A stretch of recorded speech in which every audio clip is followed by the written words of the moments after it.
Hi guys! Welcome to Mommy Teens Vlog. So for today's video, papakita ko lang po yung aking practice, yung pagtuturo sa akin ng aking choreographer na si Edsai. Ito po kasi yung naisip kong talent portion sa sinalihan kong gandang nanay dito sa school namin. Video pinas forward ko lang guys yung video kasi may tugtog, baka makapirta naman ako guys. Kaya yan, thank you sa aking choreographer na si Edsai. Super thank you sa pagtitiyagang pagturo sa akin. Napakagaling niya. Napakahusay sumayaw. Basta, sobrang galing niya.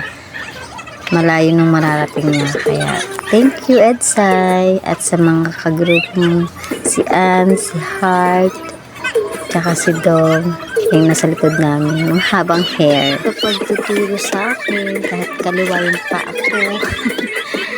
Grabe, unang pagka-practice pa lang namin, tagaktak na yung pawis ko, tapos sobrang nanakit talaga buong katawan ko. Sabi, isayaw ko lang daw isayaw para, ano mo yun, para maano ng katawan ko, ng exercise ba. Yun, yun ang ginawa ko. Kaya yung pangalawang practice namin, medyo masakit-sakit pa rin. Pangatlo, pang-apat, wala na. Yun na, hindi na nanakit ng katawan ko. Kaya manalo matalo okay lang, at least na-experience yung mga ganitong eksena guys.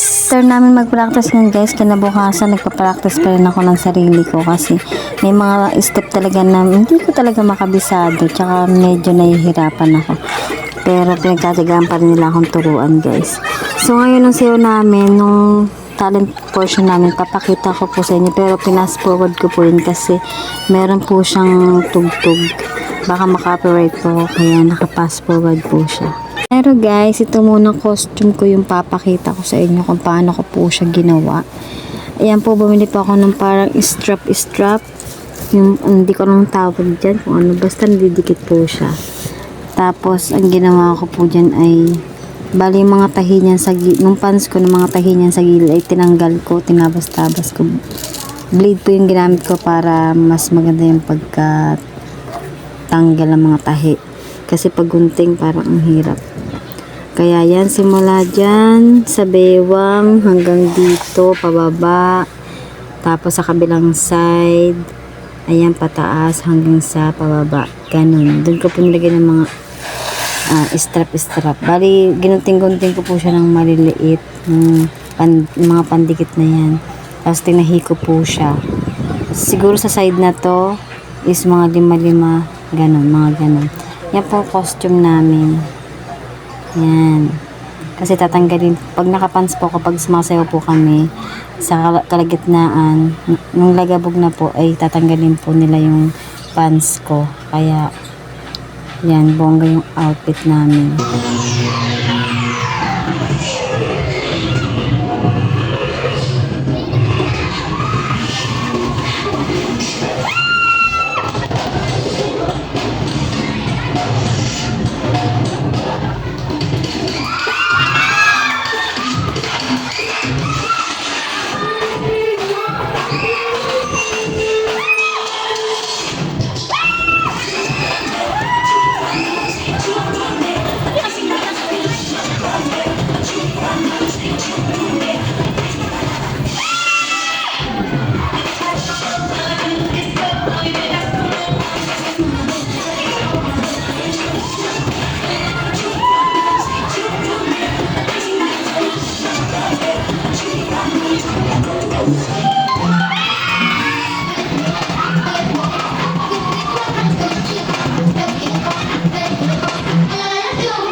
Actually guys, napakadulas ng stage. Alis lahat kami nadulas. But na nakokontrol ko nung paa ko. Hindi ako nag-split. Pero thank you pa rin sa lahat ng sumuporta sa akin, sa hubby ko, sa biyanan ko. Thank you po. At sa aking mga idol na mga dancer ng Rosario Cavite na napakagaling. Thank you po sa inyo sa pagkatyagang pagturo sa akin. Thank you po sa lahat po ng humiyaw-hiyaw. Sabi ko nga manalo matalo ay okay lang yan. At least nakapag-perform kahit madulas yung stage. Tanatandaan kong bilin nila sa akin ay kahit anong mangyari, kahit nagkamali si Steph or nakalimutan, go lang Ate Tinay, sabi nila sa akin. Kaya yun ang ginawa ko. Hi guys! Hi! Hi! Hi guys! I just want to say Mag-ano kayo? Pangalan? Okay. my name is Maria Dayanara Shushmita Coanco Torres Smith. Char. Sunod! Sunod! That's my message. And Saira Villafranca. My name is Rosie. bilis na! Kaya Virgin. Bilis na. I'm Rasha. Hi guys! Bye-bye! Till next event. Bye everyone.